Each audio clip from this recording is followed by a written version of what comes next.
naman sa akademiko ay nakamit ni John Kenneth Ihada.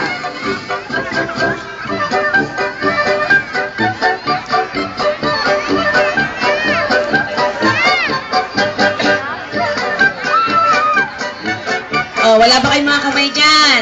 Tutulog na yung mga kamay natin, mga bata. Palakpakan natin.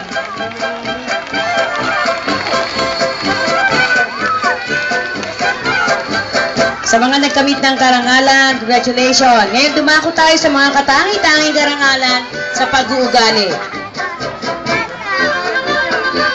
Batang kaibigan ay nakamit ni na Rasbel Moisife E. Divera, K2 Centex.